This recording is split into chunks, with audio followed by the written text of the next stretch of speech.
Geger Camat Asemoro kepergok sembunyikan wanita di kolong meja, ngaku staf tengah ketakutan. Viral seorang oknum pejabat di Asemoro Surabaya melakukan tindak asusila dengan menyembunyikan seorang wanita di kolong meja kerja. Sejumlah warga menggerebek kantor Kecamatan Asemoro, Kota Surabaya, Jawa Timur. Warga menggerebek kantor camat karena menduga ada perbuatan asusila di kantor tersebut. Video tersebut viral usai diunggah oleh akun Andreli48. Warga yang sudah melihat keberadaan wanita di dalam ruangan kerja camat berusaha merangsek masuk. Hanya saja, oknum camat tersebut mencegah dengan alasan ini ruang kerja. Warga mendapati wanita itu bersembunyi di bawah meja camat. Warga juga tampak berusaha menenangkan situasi dan membujuk agar perempuan tersebut keluar dari kolong meja. Camat Asemoro, Husnul Amin akhirnya buka suara pasca video penggerebekan dugaan perselingkuhannya dengan seorang wanita viral di media sosial.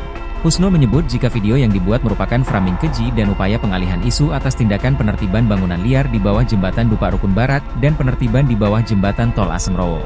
Husnul mengakui, di ruangannya ada Alfian dan Devi yang merupakan stafnya. Rombongan warga itu datang teriak-teriak, menggedor pintu dan langsung merangsek masuk. Nah, karena ada teriakan dan gedor-gedor pintu, otomatis kedua stafnya ketakutan. Dari video yang beredar, camat tersebut mengaku sedang melaksanakan rapat.